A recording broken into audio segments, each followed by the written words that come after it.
साथीहरू, हाम्रो वरपर यस्ता धेरै वस्तुहरू छन् जसलाई हामी हाम्रो नर्मल आँखाद्वारा हेर्न सक्दैनौँ। जस्तै के तपाईलाई थाहा छ इन्जेक्सन लगाइसकेपछि या त लामखुट्टेले टोकिसकेपछि त्यो ठाउँको सर्फेस कस्तो चाहिँ देखिन्छ होला त? अनि के तपाईलाई थाहा छ त कमिलाको अनुहार माइक्रोस्कोपबाट हेर्दा कुनै राक्षस भन्दा कमको देखिँदैन। अनि के तपाईलाई थाहा छ होला त सबैले मन पराउने दहीवाला ब्याक्टेरिया मतलब ल्याक्टोबेसिलस ब्याक्टेरिया वास्तवमा कस्तो देखिन्छन्? यो त भयो। अब अर्को कुरा, के तपाईले कहिले सोच्नु भएको छ त ह्युमन स्पर्म माइक्रोस्कोपमा हेर्दा कस्तो खालको देखिन्छ होला? ल है त साथीहरू, आजको भिडियोमा हामी यस्तै केही कुरा माइक्रोस्कोपद्वारा हेर्नेवाला छौँ जुन देखेर साँच्चीकै तपाईको होस उड्नेछ।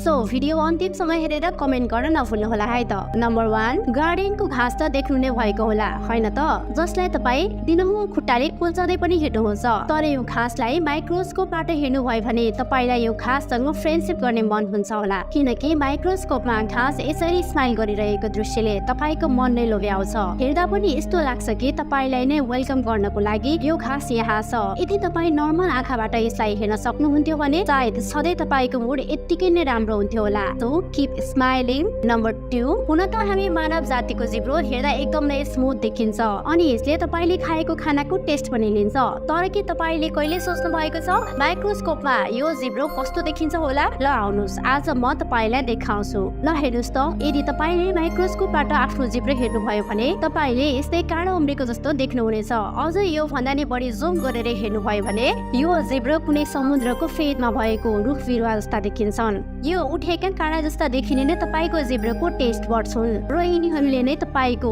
टङ फ्रेन्ड्सलाई बनाउँछन् जुन हरेक मानिसको भिन्न भिन्नै हुन्छन्। नम्बर 3, इन्जेक्सनको सुई चाहे जतिसुकै सानो किन नहोस् त्यसलाई लगाउन सबैलाई डर लाग्छ। तर के तपाईले कहिले सुई माइक्रोस्कोप भित्र राखेर हेर्नु भएको छ त? अनि के तपाईले सुई लगाइसकेपछि बनेको प्वाल माइक्रोस्कोपबाट हेर्नु भएको छ त? अब हेर्नु भयो भने तपाई छक्क पर्नुहुनेछ है त। वास्तवमा सुई माइक्रोस्कोपबाट हेर्दा यति ठुलो देखिन्छ कि जसको एन्ड पोइन्टमा एउटा होल हुन्छ जसद्वारा बडीभित्र औषधि पुग्छ। तर सुई लगाइसकेपछि कुनै घाउ त देखिँदैन। तर पनि जब तपाई त्यही घाउलाई माइक्रोस्कोपबाट हेर्नुहुन्छ तब तपाईलाई सुई लगाएको स्थानमा यस्तो होल देखा पर्छ जुन देखेर साँच्चीकै तपाईलाई डर लाग्छ होला। नम्बर 4, के तपाईलाई थाहा छ तपाईको फेसको स्किन माथि पनि स्किन माइट्स हुन्छन्? हजुर, यो माइट्सलाई तपाई नर्मल आँखाबाट हेर्न सक्नुहुन्न, तर माइक्रोस्कोपबाट भने आरामले हेर्न सक्नुहुनेछ।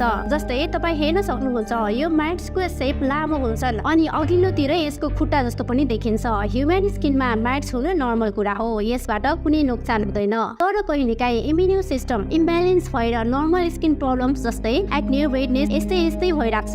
यो माइट्सलाई मेडिकल ल्याङ्ग्वेजमा डिमोडेज भनिन्छ, जसको काम हो डेड स्किन सेल्सहरूलाई हटाउने। नम्बर 5, लामखुट्टे हेर्दा जति साना हुन्छन् वास्तवमा त्यति नै बढी खतरनाक पनि हुन्छन्। लामखुट्टेले टोकेर नै डेङ्गु, मलेरिया जस्ता रोग फैलिन्छन्। अनि तपाईँ जब माइक्रोस्कोपबाट कुनै लामखुट्टेलाई हेर्नुहुन्छ नि तब उसको बडी स्ट्रक्चरमा एकदम धेरै भिन्नता पाउनुहुनेछ। जस्तै जुन सुई जस्तोले लामखुट्टेले रगत चुस्छ, सुरुमा त्यो एउटा नर्मल सुई जस्तो नै हुन्छ, तर बडीमा एन्ट्री गर्ने बित्तिकै यसको एउटा मुखबाट पनि भिन्दै पार्टहरू निस्किन्छन् जसले एकैचोटिमा बढीभन्दा बढी ब्लड चुस्छ। यसको खुट्टामा पनि काँडा जस्ता केही निस्केका हुन्छन् र अहिलेसम्म 3000 प्रजातिका लामखुट्टे भेटिसकेको छ। अब यसलाई माइक्रोस्कोपबाट आरामले चिन्न सकिन्छ। नम्बर 6, अन्डाको बोक्रा यानि कि एग सेल्स हेर्दा एकदम नै सिम्पल अनि स्मुथ देखिन्छ अनि व्हाइट कलर भएकै कारण यो एक्स्ट्रा पनि देखिँदैन। तर के तपाईलाई थाहा छ त माइक्रोस्कोपबाट हेर्दा यो अन्डाको बोक्रा एकदम नै कम्प्लेक्स अनि अचम्मको दृश्य देखिन्छ। अन्डाको बोक्रामा यस्तो भुलभुलैयाको जस्तो दृश्य देखिन्छ, तर ध्यान दिएर हेर्ने हो भने टम एन्ड जेरीमा देख्नुहुने चीज जस्तै देखिन्छ हैन त। नम्बर 7, साथीहरू, कमिला अन्टार्कटिका बाहेक संसारको हरेक कुनामा पाइन्छ। अनि अर्को कुरा, के तपाईलाई थाहा छ यो कमिला हेर्दा जति सानो अनि माया लाग्दो देखिन्छ माइक्रोस्कोपमा हेर्दा त्यति नै डरलाग्दो खतरनाक देखिन्छ। जस्तो तपाई यो फोटोमा हेर्दै हुनुहुन्छ कमिलाको आँखा साना साना मोतीका दारा जस्ता देखिन्छन्। यसको फेस कुनै मुभीको डेभिल या त राक्षसको जस्तो नै देखिन्छ। यसको पनि 1200 प्रजाति छन् जसलाई माइक्रोस्कोपबाट मजाले छुट्याउन सकिन्छ, जस्तै तपाई यो फोटोमा हेर्न सक्नुहुनेछ। नम्बर 8, मानिसको आँखा ह्युमन बडीको एकदम नै सुन्दर पार्ट हो। तर के तपाईलाई थाहा छ त माइक्रोस्कोपमा मानिसको आँखा कस्तो देखिन्छ होला? जस्तो कि तपाई यो भिडियोमा हेर्न पनि सक्नुहुनेछ।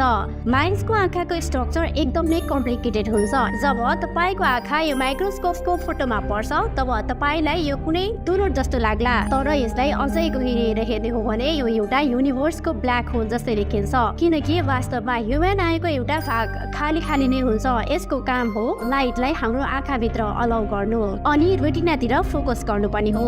नम्बर 9, आफ्नो स्किनलाई माइक्रोस्कोपमा हेर्नु त साच्चीकै एउटा न्यू एक्सपिरियन्स हुन्छ। ह्युमन स्किन भित्र भिन्न भिन्न लेयर्स हुन्छन्, अनि के तपाईलाई थाहा छ त ह्युमन स्किनको सबैभन्दा माथिको लेयर्स जसलाई एपिडर्मिस भनिन्छ, जुन क्लियरली देखिन्छ पनि, अनि तपाईले थाहा पाउनुहुनेछ झट्टै हेर्दा स्किन जति स्मुथ देखिन्छ वास्तवमा त्यस्तो चाहिँ हुन्न।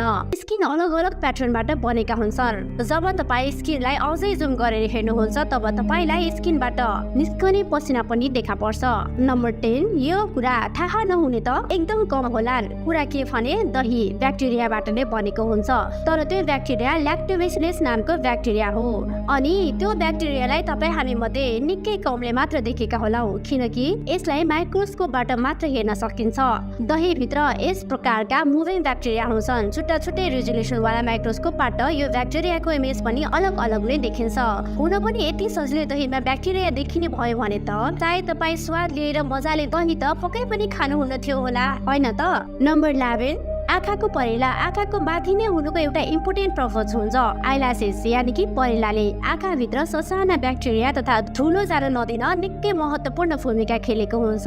यदि तपाई परेलालाई माइक्रोस्कोपमा राखेर हेर्नुहुन्छ भने तपाईलाई थाहा हुन्छ परेलाको ग्रोथ दुवै तर्फबाट हुन सक्छ, जसको कारण मानिसलाई सर्जरीसम्म गराउनु पर्ने हुन्छ। हुन त यो एकदम रेयरली हुन्छ। परेलाको माथि एउटा माइट्स नेमको प्यारासाइट पनि हुन्छ, जसलाई केवल माइक्रोस्कोपको हाई रेजोल्युसनमा मात्र देख्न सकिन्छ, जस्तो कि तपाई यो भिडियोमा हेर्न सक्नुहुन्छ। नम्बर 12, साथीहरू, CFL बल्ब आउनुभन्दा अगाडि यस्ता पुराना बल्ब आएका थिए। हुन त तपाईहरूलाई यसको स्ट्रक्चर त राम्रोसँग थाहा नै होला, तर के तपाईलाई थाहा छ यो बल्बलाई माइक्रोस्कोपबाट हेर्ने हो भने कुनै हाइटेक सिटी बिल्डिङलाई हेरेको जस्तो फिलिङ्स आउँछ। यो माइक्रोस्कोपको भ्यू वास्तवमा निकै नै मनोरम छ। हुन त तपाई एकैछिनलाई अर्को प्लानेटमा भएका घरहरूलाई इमेजिन गरेर पनि मजा लिन सक्नुहुनेछ।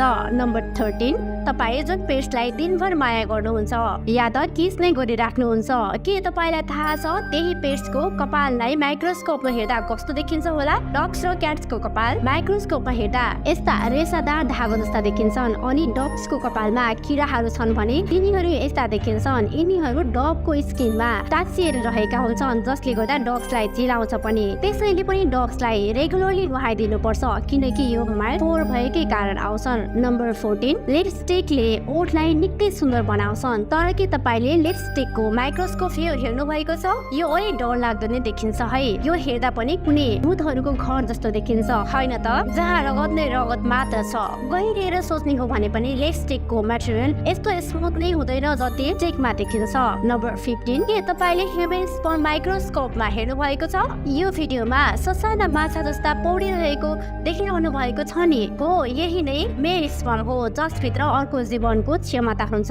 यो स्पर्म यसै गरी नै चलिरहेका हुन्छन्। ह्युमन मेल भित्र यस्ता कति स्पर्म हुन्छन् जुन लगातार चलि नै रहेका हुन्छन् अनि नयाँ जीवन बनाउनको लागि कोसिस गरि नै रहेका हुन्छन्। ल त साथीहरू, यो त थियो केही अमेजिङ फ्याक्ट। अब तपाईलाई चाहिँ यो भिडियो राम्रो लाग्यो र अझै यस्तै अमेजिङ भिडियो हेर्न मन पराउनुहुन्छ भने भिडियोलाई लाइक, शेयर अनि सब्स्क्राइब गर्न नभुल्नुहोला। साथै नजिकैको बेल आइकनमा पनि क्लिक गरिदिनु होला, ताकि अब आउनेवाला सबै भिडियोको नोटिफिकेसन तपाईलाई पनि आउनेछ र तपाईले हाम्रो प्रत्येक भिडियो हेर्न पाउनुहुनेछ। So till then, keep learning, keep growing. जय नेपाल।